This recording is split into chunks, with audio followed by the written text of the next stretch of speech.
오늘 주님께서 우리에게 주시는 신약 성경 말씀 로마서 16장 9절 말씀입니다.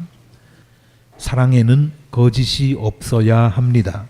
악한 것을 미워하고 선한 것을 굳게 잡으십시오. 아멘. 늘 그래왔지만 요즘도 잠시도 지구가 조용할 날이 없습니다.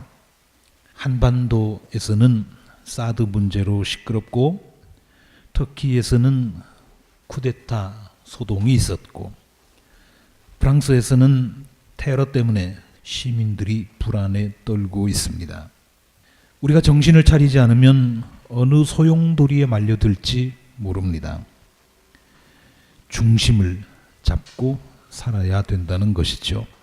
오늘도 마음의 무게를 하나님의 나라에 두고 모이신 여러분에게 하나님의 은혜와 사랑과 복이 넘치도록 풍성히 임하기를 주님의 이름으로 기원합니다.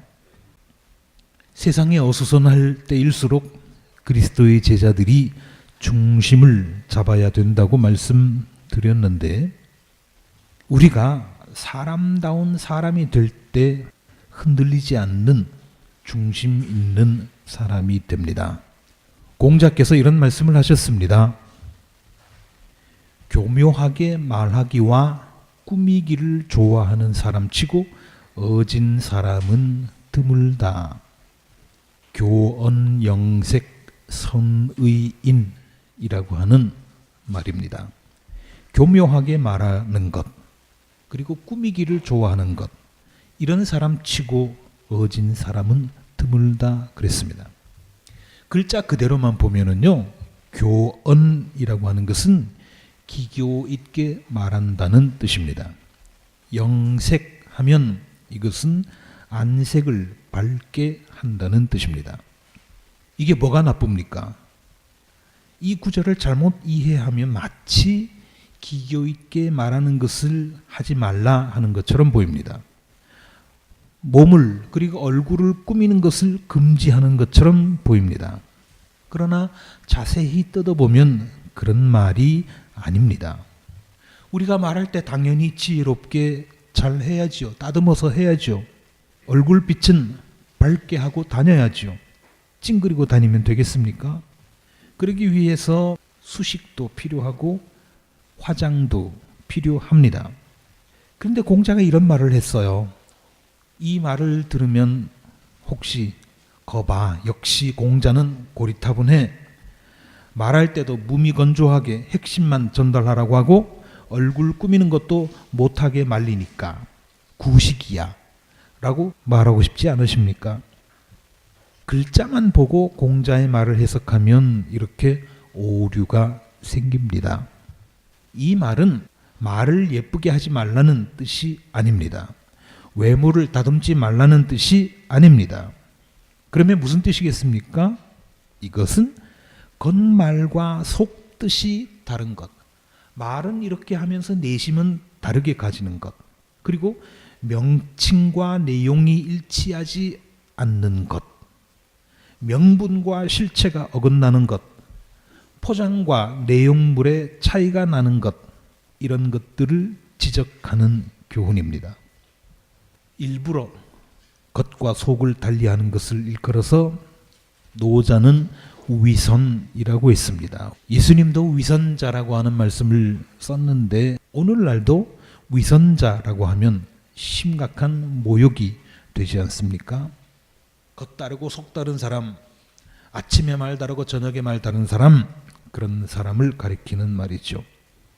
남의 시선을 의식해서 자신을 속이고 또 남을 속이면서 꾸미는 것, 이런 모습을 내보이는 것, 그것은 정말 잘못된 짓입니다.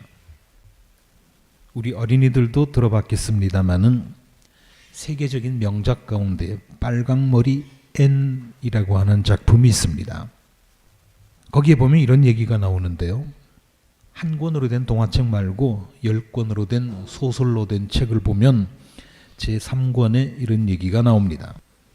제닛이라고 하는 사람이 나오는데요.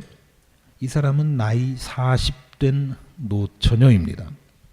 이 여자에게는 남자친구가 있었는데요. 같은 또래 나이의 남자친구입니다. 이름이 존 더글러스입니다. 둘은 사이가 참 좋았습니다. 저녁에 교회에 갔다가 밤중에 집으로 돌아올 때면 더글러스는 제닛을 집까지 늘 바래다 주었습니다. 그리고 언제나 친절했습니다. 또한 제닛은 명랑했고 검소했고 너그러운 여자였습니다.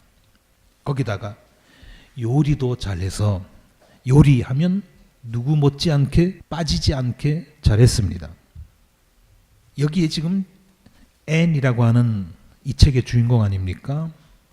앤이 뭐라고 했는가 하면, 자, 이렇게 참한 여자 제닛을 독신녀로 그냥 내버려 두는 것은 대자연의 태만이다, 하나님의 태만이다, 이렇게 표현을 했습니다.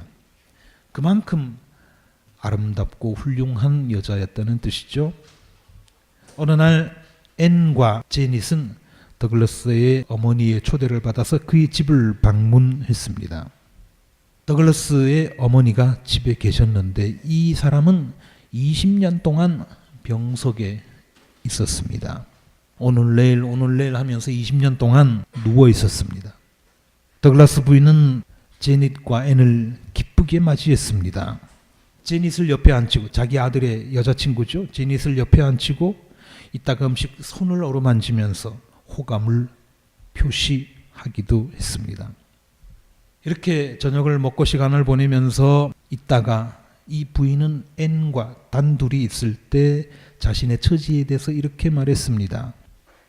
나는 몸이 아파서 이대로 아침을 맞이하지 못하는 게 아닐까 하고 주위 사람들에게 걱정을 끼친 적이 한두 번이 아니었어요. 이제 나의 앞날이 그리 길지 않아요. 셜리 양, 앤을 가리키는 말이죠. 셜리 양, 존이 어미가 없어진 뒤에, 아들 말하는 겁니다. 이 어미가 없어진 뒤에 좋은 아내의 시중을 받으리라 생각하면 정말 마음이 놓여요.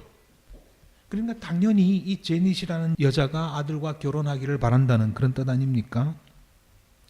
제닛과 앤이 그 집을 나설 때 부인은 이렇게 말했습니다. 자기 아들이 여자친구를 보고 이렇게 말했습니다. 또 와줘요, 제닛. 더 자주 와주기를 바래요. 하지만 머지않아 존이 제닛을 데려다가 여기서 언제까지나 함께 있게 될 거예요. 자기 아들과 제닛이 결혼하기를 바란다는 뜻 아닙니까? 그 순간 아들인 더글러스의 얼굴은 죄인처럼 굳어 있었습니다. 집으로 돌아오는 길에 앤은 제닛에게 물었습니다. 아니, 두 분이 이렇게 사이가 좋고 어머니까지 저렇게 참 좋으신데 왜 결혼하지 않나요? 이렇게 다그쳐 물었지만 돌아온 대답은 글쎄요, 한마디였습니다. 그러던 어느 날 앤은 제닛이 펑펑 울고 있는 모습을 보았습니다. 서럽게 울고 있는 모습을 보았습니다. 왜 그러느냐고 걱정스럽게 물었을 때 제닛은 이렇게 대답했습니다. 내가 오늘로써 40살이 됐어요. 내가 이제 40살이 됐어요 하면서 그렇게 우는 겁니다.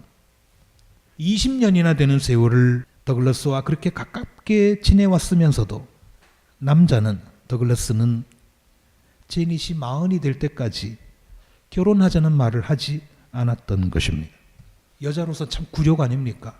20년 동안이나 그렇게 친절하게 애인으로 지내면서 결혼하자는 말을 하지 않는 거예요. 그 이유라도 안다면 속이 시원할 텐데 남자는 아무런 말도 하지 않습니다. 어떤 이유도 되지 않습니다. 동네에서 두 사람의 관계를 아는 사람들은 이렇게 이 빵을 찢습니다. 제닛이 병든 시어머니를 모시기 싫어서 결혼하지 않는 것이야, 이렇게 수군댔습니다. 사실 제닛의 속마음은 그런 게 아니지 않습니까? 그러던 중에 더글러스 부인이, 더글러스의 어머니가 세상을 떠났습니다. 제닛은 또 한 번 펑펑 울었습니다. 남자의 어머니가 돌아가신 것이 슬퍼서 울기도 했지만 또한 자기 신세를 생각하면서, 자기 팔자를 생각하면서 서러워서 울기도 했겠죠. 이렇게 눈물을 쏟았는데 장례 절차가 끝난 날 저녁에 더글러스는 제닛의 집으로 뛰어와서 성큼성큼 안으로 들어와서 제닛에게 말했습니다. 제닛, 나와 결혼해줘요. 그때 제닛이 물었습니다. 아니, 어째서 좀 더 일찍, 좀 더 빨리 그 말을 하지 않았죠? 그제야 더글라스는 그동안 있었던 일을 털어놓습니다. 19년 전 더글라스의 어머니가 위중했을 때 이제 이분은 얼마 살지 못한다. 의사 말로는 6개월을 넘기기 어려울 거다. 그렇게 했을 때 아들 더글라스는 어머니에게 이렇게 약속을 했습니다. 어머니가 살아계실 동안에는 제닛에게 청혼을 하지 않겠습니다. 그렇게 약속을 했는데요. 물론 더글라스의 뜻이 아니라 어머니의 뜻이었습니다. 자기가 살아있는 동안에는 그 어떤 여자도 집에 들이지 않겠다 하는 것이 어머니의 고집이었습니다. 그렇게 얼마 안 있으면 이제 돌아가실 거고 그러면 나는 제닛과 결혼할 거야 라고 생각을 했는데 그게 20년이나 되어버리고 말았습니다. 그 당시 어머니는 아들에게 이렇게 강요했습니다. 네가 그런 약속을 나에게 하지 않으면 나는 이 자리에서 죽어버릴 거야. 그렇게 되면 사람들이 뭐라 하겠니? 아들이 지 엄마 죽였다고 그럴 거 아니야? 너 알아서 해. 그러면서 아들에게 강요했습니다. 그뿐만이 아닙니다. 성경에 손을 얹게 하고는 맹세까지 시켰습니다. 너와 나 사이에 지금 한 그 약속은 그 누구에도 발설해서는 안 돼. 하나님 앞에 맹세해.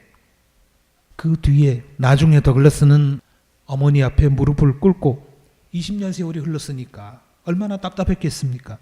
어머니 앞에 무릎을 꿇고 제발 그 약속 좀 풀어달라고 애원을 해봤지만 어머니는 듣지 않았습니다. 이렇게 해서 시간이 이만큼 지난 거죠. 결국 어머니는 돌아가셨고 사연을 다 털어놓은 더글라스가 말합니다. 지난 19년 동안 내가 얼마나 괴로웠는지 당신은 모를 거요. 그렇지만 이제라도 나와 결혼해 주겠소 제닛. 두 사람은 그제야 결혼식을 올렸습니다. 더글라스는 그동안의 사정을 사람들에게 알리려고 했지만 제닛이 말렸습니다. 비록 지금 고인이 되기는 했지만 사랑하는 남자의 어머니를 욕되게 할 수 없다. 내가 어떻게 그렇게 할 수 있겠어요? 하면서 사람들에게 알리는 것을 말렸습니다. 그리고 자기가 다 안고 살기로 했던 거죠. 이 이야기를 읽거나 들으면 100이면 100, 10이면 10 다 더글라스 어머니 욕할 거 아닙니까? 세상에 그런 여자가 어딨어 하면서. 그런데 사실 더글라스 부인이 대놓고 잘못한 것은 없습니다. 아들의 효심을 이용해서 자신의 욕심을 채우려고 하기는 했지만 그렇다고 아들을 속인 건 아니지 않습니까? 그리고 며느리 될 사람을 구박한 것도 아닙니다. 오히려 매우 친절하게 대해주었습니다. 그러나 이 여자는 아들과 그의 연인을 20년 동안이나 잔혹하게 괴롭혔습니다. 겉과 속이 다른 전형적인 케이스죠. 교원 영색입니다. 이 부인이 이렇게 위선적이었던 데 비해서 며느리 제닛은 정말 천사 같은 사람이었습니다. 진실한 사람이었습니다. 자기가 대신 욕을 먹으면서까지 시어머니의 체면을 살려주지 않았습니까? 진실한 사랑이 승리한 일이죠. 참 아름다운 이야기이기는 합니다마는 그런데요. 이렇게 우리가 진실한 사랑을 가진다고 할 때 현실에서 그 진실한 사랑이 늘 승리한다고 확신할 수 있겠습니까? 석가모니 부처님의 제자 가운데에 샤리푸트라라고 하는 사람이 있었는데 이 사람이 이런 생각을 했습니다. 부처님께서 말씀하시기를 보살의 마음이 깨끗하면 불국토가 깨끗해진다고 했는데 불국정토가 된다고 했는데 석가모니 세존이 보살이었을 때 그 마음이 어찌 부정했겠는가? 깨끗했을 거 아니냐? 그런데 왜 불국토가 이처럼 부정한가? 부처님이 살아계시는데도 왜 이 세상은 이렇게 지저분하고 더러운가? 하는 생각을 했습니다. 이때 석가모니 부처님이 이렇게 말했습니다. 샤리푸트라여, 내 생각은 어떠하냐? 여기에 해와 달이 있다고 하자. 해와 달이 있다고 하자. 해와 달은 어찌 깨끗하지 않다고 할 것인가? 깨끗하지 않느냐? 그러면 어찌하여 장님에게는 보이지 않는가? 너는 왜 그것을 보지 못하고 있는가? 그렇게 말했습니다. 유마경이라고 하는 불경에 나오는 얘기입니다. 거짓 없는 사랑을 하는 사람, 그 사람은 태양과 같습니다. 태양과 같습니다. 자, 생각해 보십시오. 태양이 있지요, 지금. 태양이 있다고 해서 세상이 모두 깨끗해지지는 않습니다. 그러나 태양이 없어진다면 세상은 즉시 죽음을 면치 못할 것입니다. 바울이 말합니다. 사랑에는 거짓이 없어야 합니다. 사랑에는 거짓이 없어야 합니다. 우리 그리스도인들이 세상을 사랑해야 되고 이웃을 사랑해야 되고 그렇게 해야 되는데 거짓 없는 사랑으로 해야 됩니다. 거짓된 사랑이 아니라 거짓 없는 사랑으로 해야 됩니다 하는 것입니다. 이 말씀대로 우리가 거짓 없는 사랑을 가지고 사람을 대한다고 할지라도 세상이 갑자기 깨끗해지지는 않을 것입니다. 세상이 갑자기 무균 세상이 되지는 않습니다. 그러나 거짓 없는 사랑을 베푸는 사람이 세상에서 사라진다면, 진실한 사랑, 거짓 없는 사랑을 가지고 사는 사람이 세상에서 사라진다면 이 땅은 바로 암흑의 세상이 됩니다. 죽음의 세상이 됩니다. 그렇지 않겠습니까? 태양이 있다고 해서 이 세상 전체가 완전히 깨끗해지는 것은 아니지만 태양이 없으면 세상은 죽어버립니다. 거짓 없는 사랑을 하는 사람이 있다고 하더라도 세상이 갑자기 좋아지지는 않지만, 세상이 갑자기 천국이 되지는 않겠지만, 그렇게 사는 사람이 없어지는 순간, 예수님의 제자로서 진실한 사랑, 거짓 없는 사랑을 하는 그런 제자들이 없어지는 순간 이 세상은 지옥으로 변할 것입니다. 여러분이 거짓 없는 사랑으로, 진실한 사랑으로 세상을 사랑해야 하는 이유가 바로 그것입니다. 그리스도의 평화가 여러분과 함께 있기를 주님의 이름으로 기원합니다.